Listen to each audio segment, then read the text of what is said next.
When you're scaling up to $1 million months, one of the biggest KPIs that matters the most is your show rate. In this video in particular, we're gonna go through, it's a 2-for-1. We're going through your call funnel show rate best practice checklist. We're also gonna go through a webinar best practice show rate checklist for you. So you know step by step what you need to pay attention to, what you might need to check, what you might need to improve in order to maintain the highest show rate possible. Because let's be quite frank, the difference between a 50% show rate and a 70% show rate on a call funnel realistically is a couple $100,000 for most of you. For the smaller people watching this, tens of thousands of dollars in a difference, which still, to both parties in either circumstance, have substantial meaning. Now, to be clear, for webinars, the difference between a 10 to 15% show rate and upwards of a 30% show rate, same scenario, same dollars on the line. So whether you're new to this channel and here for the first time, or whether you're already a subscriber and tuning back in, thank you so much for being here. Very excited to help you out. All we do around here is talk about $1 million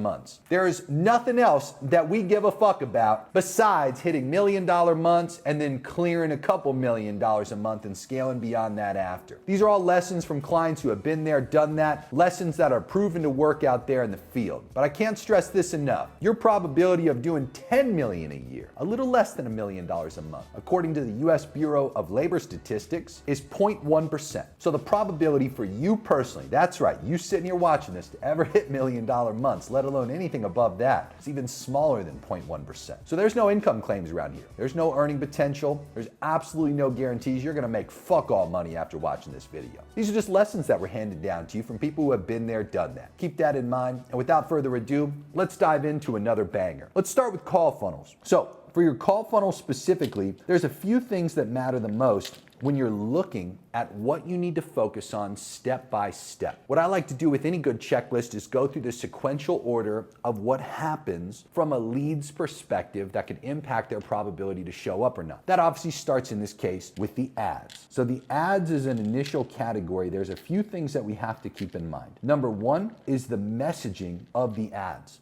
There's a lot of people recently who have been leveraging tools that are mainly AI tools, and rightfully so. A few of them, to be fair, in terms of how they are used and what they produce, can absolutely lead to higher click-through rates, higher quantities of people booking calls, lower cost per calls, and there's no issue with lead quality when done right and or the probability of people showing up. But some of you are very low skilled, or you've hired low skilled people, so you see the vanity metric of a higher click-through rate and you see a cheaper cost per call, but in reality it's shooting you straight in the foot because you're bringing in a bunch of junker donkey leads that are coming through as a result of having a high level of curiosity and then a complete disconnect on who you are, what your brand is, what you're there to help people with. So you got to have a fine balance to this. Anyway, back to my point, messaging, okay? We want to have the right people in the first place coming through and booking. We have to therefore be extremely intentional about who we are attempting to communicate to and what we are attempting to communicate to them we can do. Sometimes your messaging can have incongruencies that lead to a lot of problems that you don't necessarily correlate on the back end set of problems to the messaging issues that you have on the front end. A great example of this, if I tell somebody that I can do X, and then as soon as they actually book the call and I implement some, let's say, back-end selling systems, confirmation page videos, value-dense email sequences, my hammer them strategy, salespeople manually reaching out, tailoring very specific helpful things for the lead to consume prior to the call. And those things talk about I can do Y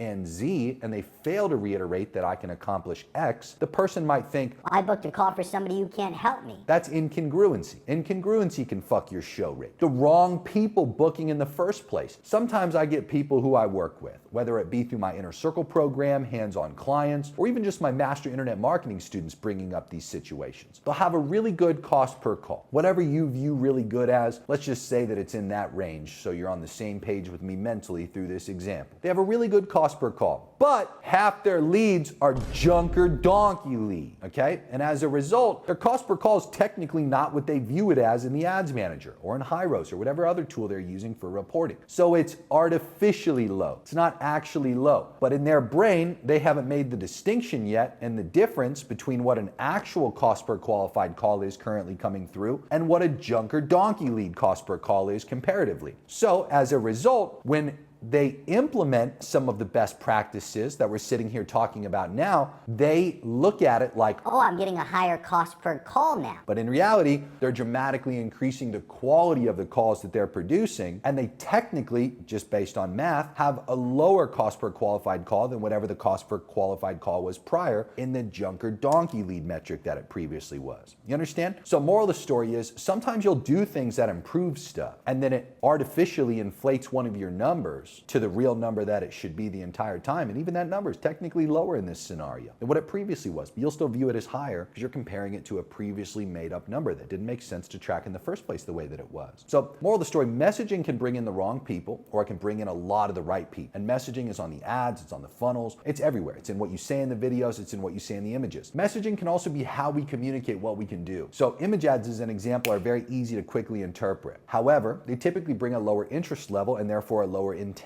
lead into the booking call process. Comparatively, if I have a video ad that does a great job, awesome messaging, congruent to whatever it is I can actually do on the back end when somebody books a call, brings in the right caliber of lead, the right quality individual through the process, that matters a lot, okay? That matters a lot in that case. That's gonna help the process of our show rate naturally being higher because of that. So again, just to be clear, messaging happens everywhere. It happens in the video ads. They typically are higher intent, a little higher quality, generally not coming through curious. They're a little more sold, or at least a little more closer to being sold. Image ads can bring a naturally lower intent lead. They technically can both communicate similar things, but image ads obviously have far less to communicate. There's also a lot of importance on the things that are on the landing pages, which we'll talk here soon about. But again, when I talk about messaging, it's a very all-encompassing initial thing on the checklist, right? There's a bunch of sub things like the body copy, the headline, the actual ad video, or the ad image. So anyway, if you want to take an actual checklist, just make sure you note those things down. The body copy,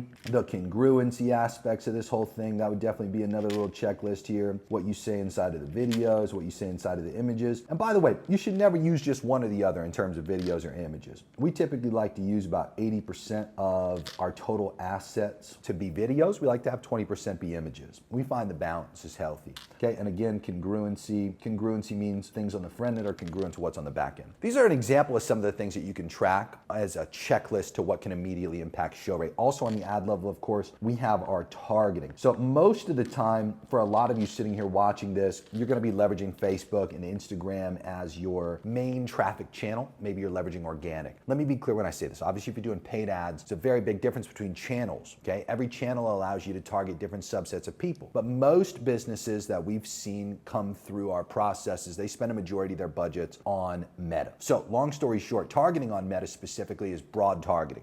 If you do interest stacks, even if you do lookalike audiences, it's pretty much still broad targeting nowadays. And so as a result of that, there's two things that matter the most. One of which we've already talked about, messaging, and the second of which is what we call pixel conditioning. Now, how does this all relate specifically to your show rates, okay? Pixel conditioning, the people that you allow to come back and hit that results column, that's who the ads manager is probable to go after next. So just to reiterate, if you have a bunch of junk or turd leads coming through your process, you're gonna go after a bunch more turds. If you have essentially factored in how broad targeting actually works nowadays, and you've watched my most recent video I've published on the Meta Andromeda update and how that requires a fuckload more well-diversified creative than what we've previously had to accomplish as advertisers, you'll understand right away. The combination of these three things wildly impacts show rate. Messaging, targeting, and the pixel conditioning. Keep in mind, pixel conditioning and messaging, the point I'm trying to make with targeting, that's really what targeting is nowadays since everything's broad. Very important to remember that. Pixel conditioning and messaging is essentially targeting nowadays. Generally, when we set up our campaigns, we'll do a very simple structure. We'll have a cold audience, we'll have a warm audience campaign, so 2 campaigns total. The cold audience campaign specifically will typically have 3 ad sets. We'll do a broad, we'll do an interest stack, and we'll do lookalike audiences. Of course, if we're in a special ad category, 2 out of 3 of those can be disabled for us. Technically, in almost all special ad categories, you have some interests that are available to you, so you can technically do 2 out of 3 of those in that example. In the warm audience campaign, we typically have that 1 ad set as a warm audience stack full of every warm audience that we can put inside of it. And then if we have an account that doesn't have all the stupid shit turned on with it on the dynamic ad level, stupid shit being things like site links, some of the advantage creative toggles being turned on by default on the dynamic creative level, or also in some of your accounts it might be called flexible ads, just to point that out. Anyway, point I'm trying to make is very simple. In some instances, we'll use dynamic. In other instances, we'll set it up with a bunch of individual ads. And if we do individual ads, the benefit of that is we get to have far more creatives than just the 10 videos or images that we'd otherwise upload into a dynamic ad. Very important to consider. But anyway, moral of the story is, when I'm looking at what can impact my show rate, I do pay attention to these things a lot. Because again, they're the leading front end side of the spectrum here. The next step is obviously our page, okay? Our landing page in this case. The landing page has a tremendous amount of influence as well on who's probable to come through and whether they're probable to show up or not. And so when you look at landing pages specifically, there's generally three main components that we like to look at. The headline, the VSL, and then all the sections that we have on the page.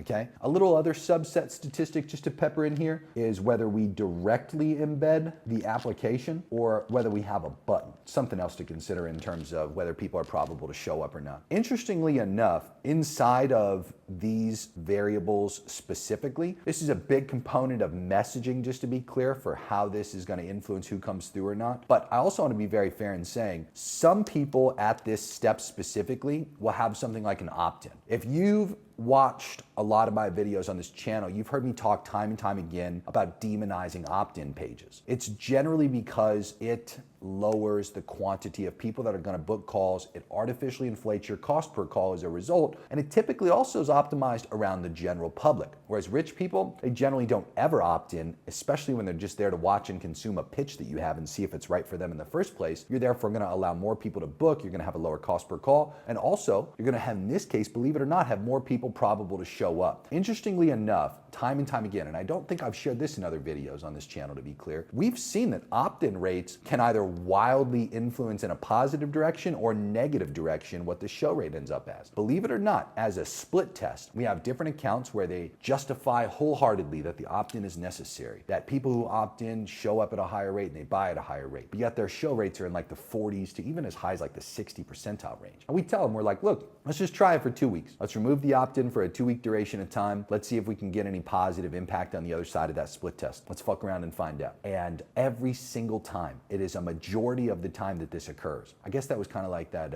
in Anchorman where the guy's like 60% of the time it works every time. Let me backtrack there and kind of retract that a little bit and clarify. A majority of the time when we remove an opt-in through that 2-week test, just that in itself improves the show rate, okay? A minority of the time, and I'd say sub 10% removing an opt-in actually keeps the show rate the same or negatively impacts it, and therefore justifies the point of the client. I go by a great golden rule that I've talked about time and time again on this channel when it comes to marketing mindset. I don't want to be right, I just want to make money. Here's what I found out with opt-ins specifically. Whenever we have somebody actually just go into their CRM and run the numbers, nobody ever fucking buys who opts in and does not book the call or apply, okay? And that's the specific CRM test that you want to run. Go and look and just run the numbers. If I have this many people who opted in and they did not apply, they did not schedule, whatever that time frame is, did the people opted in buy? Now, the minority of examples where it's totally justifiable to still have an opt-in is if you have a baller setter team, okay? If you've got an absolute set of killers on your setter team that are reaching out proactively to all these people that are opting in and not applying,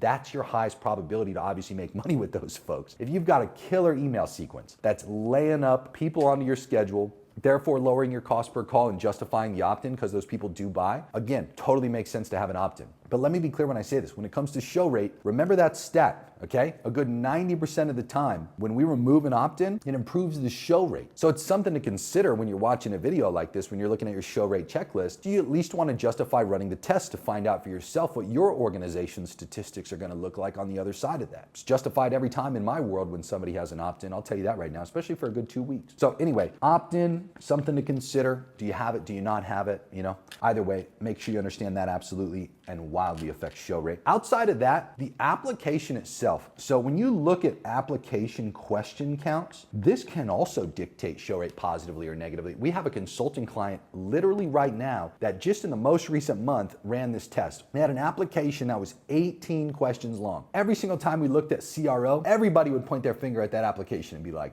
that's gotta be fucking us. Like, there's so many drop-off points throughout the application. So much friction, you know? So we did a shorter application. It had 7 questions. questions. It was called super short. And the super short application test dropped the show rate by 20%. The closers and setters immediately started to communicate a substantially lower qualified lead who was showing up as well, all because we removed friction. So when you look at application questions specifically and how the application's designed, what questions are being asked, how many questions are being asked, this absolutely impacts show rate. So look at the question by question drop off. But just remember, you have to remember this. If you remove some questions, you might lower the show rate. Sometimes, as a result, you actually need to increase the quantity of application questions, as silly as that might sound, in order to increase friction so you get higher intent leads on the other side of it. The right questions signal that you get it and that you understand what you are doing for the other party. Like the information gathering process can signal to the other party that you're an idiot or that you actually know what you're talking about. So let me just break it down like this, okay? If I ask multiple choice questions that are the super dumb questions. Like, okay, Did you watch the entire video before you started filling out this application? that's a dumbass question. If you ask them, Hey, you're about to book a call. Are you actually going to show up to the call that you booked? that is a get fucked question. Again, these are questions that are unnecessary, add irrelevant levels of friction that are gonna fuck you, okay? In terms of your show rate process, it can also signal to the right people that you're the wrong person, okay? You don't need to do those kinds of things. If you're brand new to this channel and you haven't ever heard of my back-end selling systems, we have all kinds of strategies that can help wildly improve show rates, that can ensure that you have a dramatically higher probability of getting people to consume the information that you otherwise would have wanted them to consume via the VSL prior to the call occurring. But it's very important to note, just on a total side note, on the front end, people are generally in a scanner mode. They're not necessarily there to consume everything that there is to consume. They're generally going through it in a very efficient process, a very energy conservative oriented mode. And all they're trying to conclude to is this right for me? Is this not right for me? As soon as that conclusion's made, an action gets taken. They either leave or they start to fill out the application. Once they're on the back end and they've actually taken the action, that's where everything starts to improve a lot. That's where the amount of information they're willing to consume actually occurs. That's where the commitment is, to go out of their way and educate themselves. And your ability to get them that information and how you get them that information, that's what we label as back-end selling systems. So make sure you go consume those videos on my page and become educated and familiar with what those are. And also, just on a side note, we cover all of these things in much more depth than what we'll ever talk about here on YouTube. Because after all, YouTube's all for free. All my paid programs are where the real sauce is. We have programs for rich people trying to get a hell of a lot richer, and we have programs for people that are trying to be a lot more educated on marketing, but without income qualifiers in order to buy the offer. To be clear, the Inner Circle program, twice a month one-on-one calls, weekly group calls, an extensive course library that you get access to, unlimited access to AI Jeremy to go back and forth with, trained on literally every single thing I've ever documented, that we train on that every day. Every day, things like this, things like my one-on-one calls, things like my consulting calls, things like my SOPs, things like my chat logs are uploaded into this and trained on it the following morning, literally every single day that we document things, which is pretty much every day. So anyway, unlimited access to AI Jeremy. We also do quarterly in-person masterminds. Huge benefit, the networking component of the masterminds, the value you get out of the masterminds, and also the Telegram group where we have our community hosted. Very active, very active. Sometimes hard to keep up with how active it truly is. Where we also have our Jeremy content finder bots where you can ask questions to get the specific material out of the course library that you need. You can one-on-one DM me in real time. That's like my flagship offer. That's my most well-oriented offer. That's my rich person offer, okay? You join into that when you're rich, trying to get a lot richer. There's a link for that down in the description. There's qualifiers that you must meet in order to join in. Go apply, see if it's for you. On the other side of things, we got my Master Internet Marketing program, a 7-week class that is extensive. Each class is hosted on a different topic, and each class is typically 3 to 5 hours in length. We also have an extensive course library, Jeremy AI access, and a very active community as well for that offer specifically. You can actually preview the first week of the 7 weeks down below in the link in the description. If you want to check that out, go ahead. Anyway, back to this. The application questions that you ask, they need to indicate to somebody that you're the right person and that you actually understand their circumstances while you're going through the information gathering process. You also must, and this is very important, understand the distinction between conditional logic, multiple choice questions that are necessary to be there for the conditional logic and lead scoring, and comparatively questions that are from the application that are more long form or short form oriented that are going to get higher intent people through. These things all matter a lot. Okay, in addition to the landing page stuff, when I talk about sections on the page, these are like, well, do you want to include testimonials on the front of the page or not? Do you want to include testimonial sections, about us sections, sections that are from the VSL that you build out on the page because your play rate or your engagement rate on the VSL is low? All those sections can also wildly dictate show rates, believe it or not. Also, how framed people are and the need for the call. Sometimes your demographic, as silly as this sounds, they're going to prefer to actually communicate with you as soon as they come through the application, and they're not really going to want to wait until the scheduled call. We've seen that with a handful of offers that we've worked on over the years, where people are less probable to show up on a Zoom call, as an example, and they're much more probable to just answer their phone in real time as soon as you get the lead that comes in. So speed to lead matters a lot more.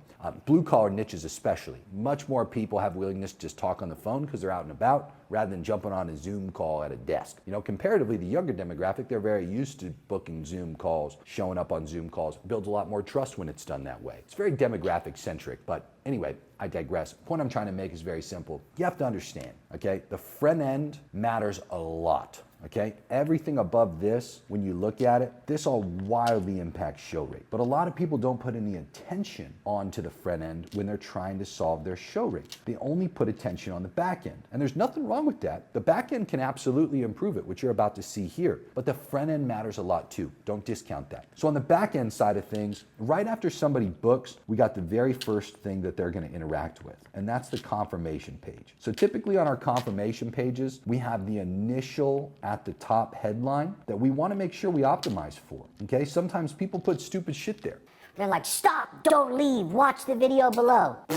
Terrible. Confirm what they just did and let them know you're excited to help them with whatever the outcome is. From there, you want an urgency video. This urgency video gives believable reasons that somebody needs to show up, why they need to do it now, why they need to create a priority out of whatever the fuck you want them to do. Below that, we typically put what we call breakout videos. And these breakout videos go through all kinds of great questions, information that you're gonna present. But again, if you want information like that, you're gonna need to go check out one of those links down in the descriptions and actually pay me, because I'll show you some awesome shit that'll definitely help your show rate. But here, all I'm gonna tell you is the breakout videos are very simple. They're typically questions that people have prior to the calls. They're, in some cases, like I give this one out very frequently online, do a video where you showcase your refund rate, your dispute rate, and just show the overall quantity of people within your payment processor that have transacted with your business. How much more believable can it possibly get when you make a video like that? And you make a bunch of other videos that are similar with the impact and level of trust that they're gonna immediately create. That urgency video, by the way, is not to be undermined. It does a tremendous job at setting the initial tone.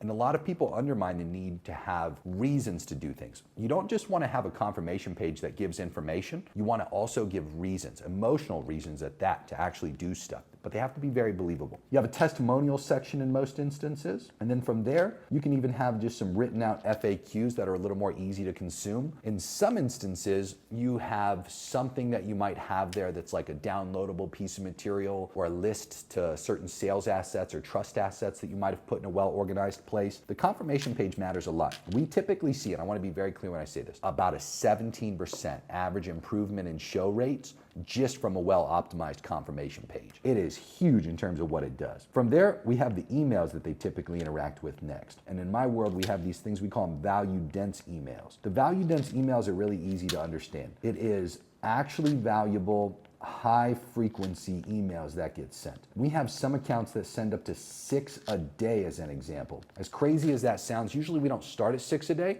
Usually we start at about 3 a day. And if the open rate does not diminish when we add a fourth, we'll add a fourth. If we add a fifth and that open rate doesn't diminish, we have a fifth. And if we add a sixth, and again, the open rate in the sequence doesn't diminish, we'll add a sixth per day. But I can't stress this enough. If you send bullshit emails that are not valuable and things that the other person doesn't give a fuck at all to know about, you're gonna have a bad time. You're gonna have a terrible time. You're gonna get a lot of people that say, hey, why the fuck you spamming me? You're actually gonna negatively impact your show rate from taking this action if the emails suck. Can't stress that enough. The value dense email sequences are one of those strategies that either works really well for you because you actually executed it successfully, or it runs you into the ground. So I want to be very fair in saying, make sure you execute it successfully, because if you do not, it's not worth taking. But I want to be clear when I say this, the reminder-based email sequences on their own, they're very problematic because all they do is just remind people. They don't actually provide any value. A lot of people also think that when you create the value-dense email sequences, you can just lead them to things that they need to click to go consume. You're going to have really low click-through rates in most instances when you run emails, period. The main thing you have to understand is the consumption occurs in the email itself. So whatever you are going to have them click through to go consume, I would have rather you just put it straight into the email itself. That would have made a much bigger difference to the probability of you actually getting that consumption off.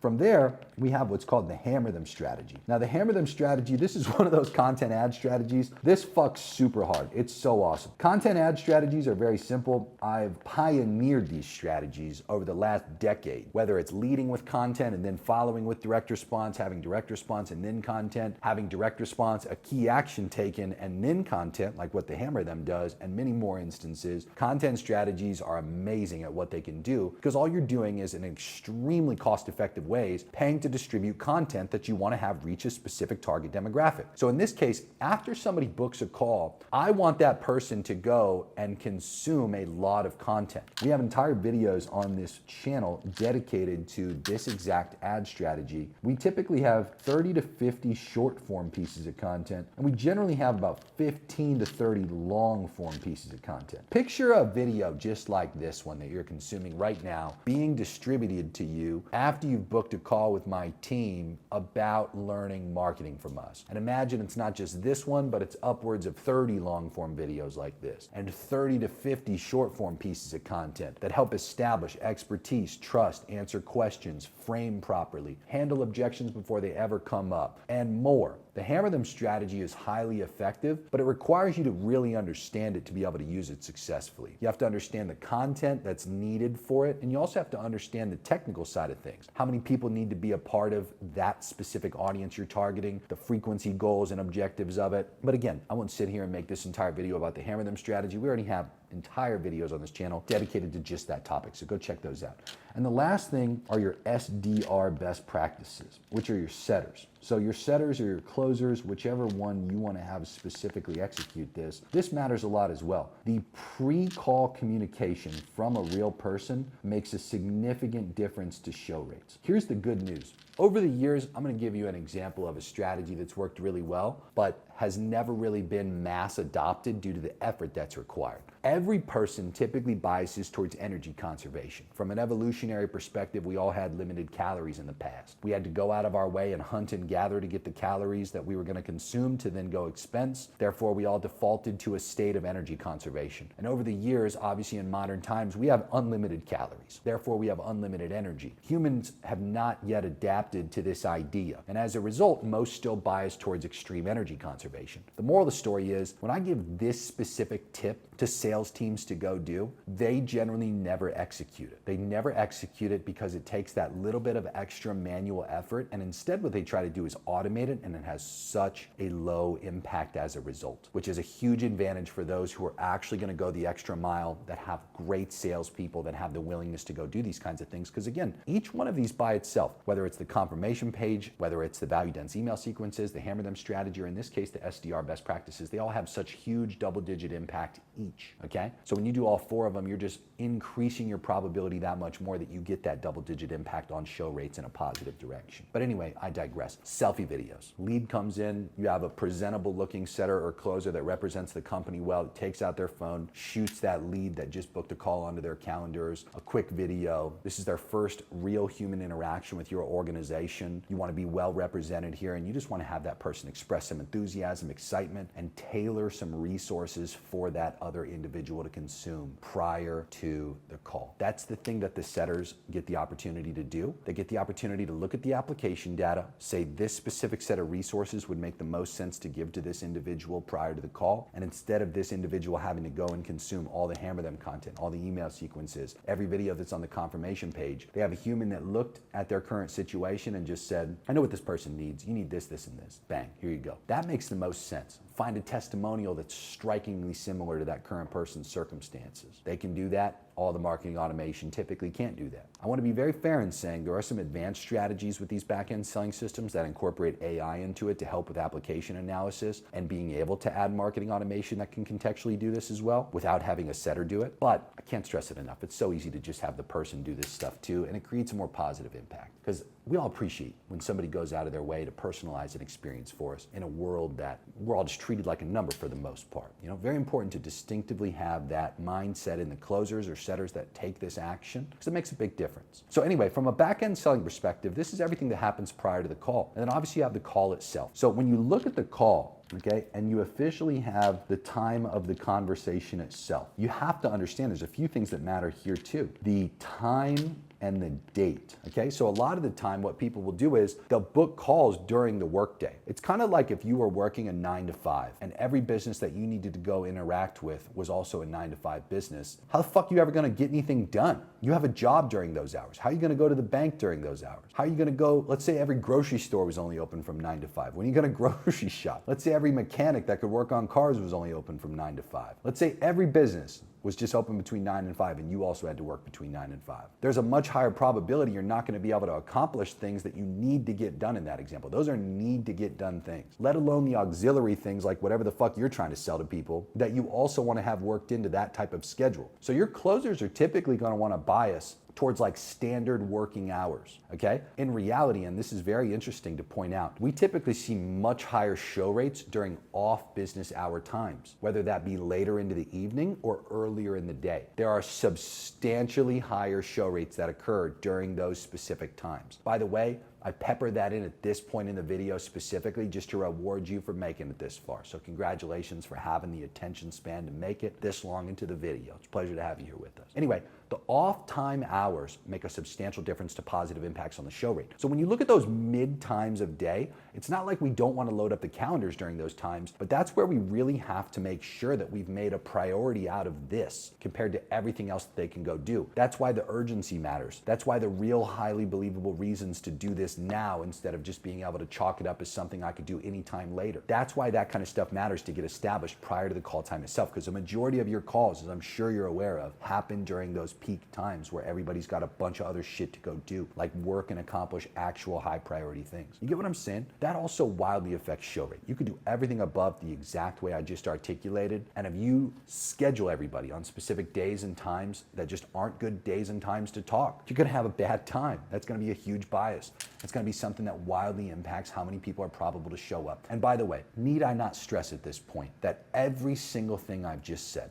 I framed it around the call funnels itself. This is all wildly applicable for webinar show rates as well, whether it be the ads and all those lessons of the ads, the landing pages, and the front end side of things. Every single back end sales system that we just talked about applies to webinar show rates as well. And the actual call or the webinar start date and time, again, also coincide directly with each other and all these best practices. So again, can't stress enough, if you're currently struggling with your show rate, this is essentially the ultimate checklist to go through. You do each one of these things and you ensure that you're following the best practices of them. The only real thing that you'd have to look at besides that is whether you executed it successfully and the right way, which could take a second opinion, a second set of eyes to look at it and help be the judge as to whether you're doing shit in a super dumb way and you executed it but you didn't do it right, or whether you technically executed it right and you might have more of an offer problem. If you do all these things right and you get a bunch of people that also agree like, yeah, no, this looks like it moved me into a state of priority, you might just have a shitty offer, which is also something to consider. You could do all the right things, but if you've just got something that people don't really actually want, you're also gonna have a bad time. So anyway, this video is meant to be more of a